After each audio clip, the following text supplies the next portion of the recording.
Bashar al Assad اس وقت کہاں ہیں؟ دمشق سے کیسے فرار ہوئے؟ بشار الاسد اور حیات تحریر الشام کے درمیان کوئی ڈیل ہوئی یا حیات تحریر الشام میں کون سے گروپ شامل ہیں؟ شام کا مستقبل اب کیا ہوگا؟ دنیا شام کے متعلق کیا سوچ رہی ہے؟ امریکہ نے الجولانی کو دہشت گرد قرار دیا تو پھر اب اس کا خیر مقدم کیوں؟ اسرائیل اب کون سی نئی چال چلے گا؟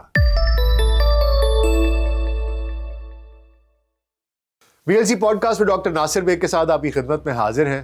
السلام علیکم ناظرین، شام کی تازہ ترین صورتحال کے ساتھ آپ کی خدمت میں حاضر ہوں۔ یہ سلسلے کی تیسری ویڈیو ہے۔ اس ویڈیو میں ہم بات کریں گے کہ شام کے صدر بشار الاسد دمشق سے کب اور کیسے نکلے، کیسے ان کا طیارہ ریڈار کی نظروں سے اوجھل ہوا، کب اور کیسے ماسکو پہنچا، کس نے ان کو فرار ہونے میں مدد فراہم کی، حیات تحریر الشام کب، کیسے اور کیوں وجود میں آئی، اس گروہ میں کون کون سی تنظیمیں شامل ہیں، حیات تحریر الشام کے بانی ابو محمد الجولانی ہیں کون، حالیہ تنازع میں علاقائی اور بین الاقوامی قوتوں کا کردار کیا ہے، دنیا شام کی صورتحال کو کیسے دیکھ رہی ہے، اسرائیل کا رد عمل کیا ہے۔ ناظرین، دمشق، حلب، حمص، ان تمام شہروں سمیت شام کے بیشتر اہم علاقوں پر مزاحمت کار گروپ حیات تحریر الشام کا قبضہ مکمل ہو چکا ہے۔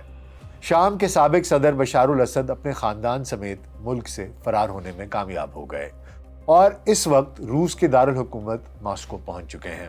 روس کی حکومت نے اعلان کیا ہے کہ بشار الاسد اور ان کے خاندان کو انسانی ہمدردی کی بنیاد پر پناہ دی جائے گی۔ روس کی وزارت خارجہ کے مطابق بشار الاسد نے دمشق سے نکلنے سے قبل اپنا عہدہ چھوڑ دیا تھا۔ بشار الاسد نے تنازع میں شریک تمام مسلح گروہوں اور فریقین سے بات چیت کے بعد اقتدار سے علیحدگی اختیار کی اور حکام کو پرامن طور پر اقتدار منتقل کرنے کی ہدایات بھی دی۔ روس کا دعویٰ ہے کہ وہ ان مذاکرات کا کسی بھی طور پر حصہ نہیں تھا، تاہم وہ تمام اپوزیشن گروہوں سے نہ صرف رابطے میں ہے بلکہ شام میں اس کے فوجی اڈے اس وقت ہائی الرٹ پر ہیں۔ اگرچہ روس کا دعویٰ یہ ہے کہ وہ بشار الاسد اور مزاحمت کار گروپوں کے درمیان بات چیت میں شامل نہیں تھا، لیکن حالات بتاتے ہیں کہ روس نے ہی بشار الاسد کو دمشق سے نکلنے میں مدد فراہم کی۔ بشار الاسد کا دمشق سے ماسکو تک کا سفر انتہائی پراسرار نوعیت کا ہے۔ اتوار کی صبح یہ خبر آئی کہ صدر بشار الاسد دمشق میں اپنے محل میں نہیں ہے۔ چند گھنٹوں بعد بین الاقوامی میڈیا نے بشار الاسد کے ملک سے فرار ہونے کی تصدیق کی اور ساتھ ہی یہ دعویٰ کیا کہ ان کا طیارہ فضا میں بلند ہوتے ہی ریڈار کی نظروں سے اوجھل ہو کر لاپتہ ہو گیا ہے۔ اس وقت خدشہ ظاہر کیا گیا کہ شاید ان کا طیارہ کسی حادثے کا شکار ہو چکا ہے، لیکن رات گئے روس نے بشار الاسد کے ماسکو پہنچنے کی تصدیق کر دی، جس کے بعد صورتحال پوری طرح آشکار ہو گئی ہے کہ بشار الاسد نے کیسے اور کس کی مدد سے پوری دنیا کو دھوکے میں رکھ کر بچ نکلنے میں کامیاب ہوئے۔ بشار الاسد نے دمشق سے نکلنے کے لیے نہ تو اپنے صدارتی طیارے کا استعمال کیا اور نہ ہی کسی دوسرے ملکی ایئر لائن کا انتخاب کیا، بلکہ وہ شام کے ایک کارگو طیارے کے ذریعے دمشق سے فرار ہوئے۔ دنیا کو دھوکے میں رکھنے کے لیے ہفتے کی رات افواہ اڑائی گئی کہ بشار الاسد دمشق ایئرپورٹ پہنچ گئے ہیں۔ اس کی تھوڑی دیر بعد دمشق ایئرپورٹ سے ایک طیارے نے اڑان بھری۔ جو ہی وہ طیارہ روانہ ہوا، اس کے ساتھ ہی ایئرپورٹ پر تعینات شام کے سرکاری فوج بھی واپس چلی گئی۔ پوری دنیا کو لگا کہ بشار الاسد اسی طیارے کے ذریعے فرار ہوئے ہیں۔ ایئرپورٹ حکام کے مطابق اس پرواز نے ہفتے کی رات مقامی وقت کے مطابق 10 بجے ٹیک آف کیا تھا، لیکن ان کے اس جھوٹ کا پول بہت جلد کھل گیا جب بین الاقوامی پروازوں کا حساب کتاب رکھنے والی ویب سائٹ فلائٹ ریڈار 24 نے اعلان کیا کہ رات کے 10 بجے دمشق ایئرپورٹ سے کسی جہاز نے اڑان بھری ہی نہیں۔ ویب سائٹ کے ریکارڈ کے مطابق رات 12:56 پر چام ونگز ایئر لائن کی ایک پرواز متحدہ عرب امارات کے شہر شارجہ کے لیے ضرور روانہ ہوئی۔ یہ پرواز معمول کے مطابق شارجہ پہنچ بھی گئی۔ انٹرنیشنل میڈیا تو طاق میں تھا۔ انہوں نے فوراً متحدہ عرب امارات کے صدر کے ایک سفارتی مشیر سے رابطہ کیا۔ وہ مشیر اس وقت بحرین میں تھے